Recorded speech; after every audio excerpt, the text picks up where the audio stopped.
Hello and welcome back to the channel. Today we are analyzing a fascinating round 4 encounter from the Saint Louis Rapid and Blitz 2026, one of the most prestigious events on the Grand Chess Tour calendar. The tournament features many of the world's strongest grandmasters competing in the Rapid and Blitz formats, where every decision counts and even the smallest inaccuracies can completely change the evaluation. Representing India is Grandmaster Praggnanandhaa, one of the brightest stars in modern chess and already an established elite player. Facing him is Uzbekistan's rising sensation Grandmaster Javokhir Sindarov, a fearless tactical player known for his sharp preparation and dynamic style. This game is an excellent example of how elite players constantly balance risk and precision. Although it eventually ended in a draw, the struggle was rich in strategic ideas, tactical opportunities, and instructive endgame play. So now let's dive into the game. d4, knight to f6. Pragg begins with the queen's pawn, choosing a flexible positional opening. Sindarov responds with knight to f6, keeping several defenses available. c4 and g6, black signals his intention to enter the king's Indian defense. Already we are expecting an unbalanced middle game. Knight to c3 and bishop to g7, both sides continue developing naturally. The bishop on g7 will become the soul of black's position throughout the game. e4 and d6, white grabs central space. Black prepares the classical Indian structure. Bishop to e2 and castling. Both players continue with standard theory. Castling early keeps the king safe before the central battle begins. Bishop to e3 and c5. Now black immediately challenges white's center.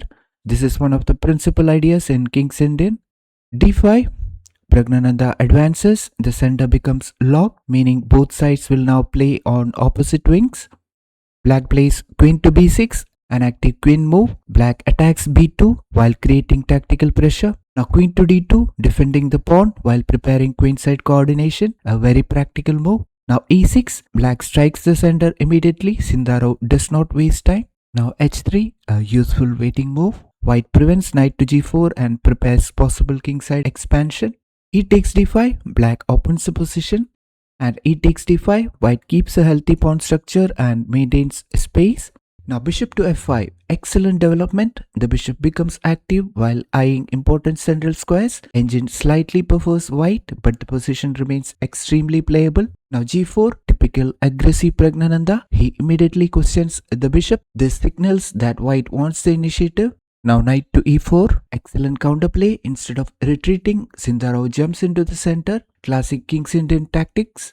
Now knight takes e4 and bishop takes e4. Black willingly gives up the knight but gains a very active bishop. Now f3. Pragg attacks the bishop and strengthens the center. White still enjoys a small advantage. Now queen takes b2. Here Sindarov grabs a pawn. A very ambitious move. He is willing to enter complications for activity. Now rook to c1. Excellent defensive move. The rook protects the c-file while trapping tactical ideas against the queen.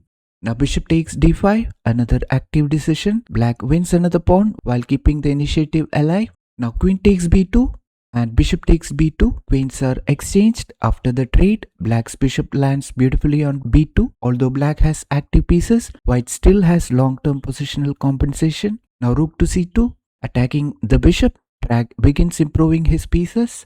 Now bishop to f6, the bishop calmly retreats while remaining active. Now c takes d5, white finally recaptures, material balance begins stabilizing. Now rook to e8, excellent rook placement. Black immediately occupies the open file. King to d2, a strong practical decision. Instead of castling, which is impossible now, the king steps toward the center where it actually helps in the endgame. Now a6, preparing queenside expansion, also stopping any knight jumps. Now f4, this is the first notable inaccuracy from Praggnanandhaa.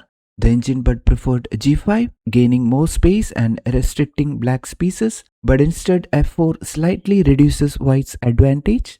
Now knight to d7, Sindarov calmly reorganizes his knight. Black's pieces are becoming increasingly coordinated. Now bishop to f3, excellent centralization. White activates the bishop while watching important diagonals. Now b5, typical King's Indian counterplay. Black expands on the queen side. Knight to e2, the knight heads toward better central squares.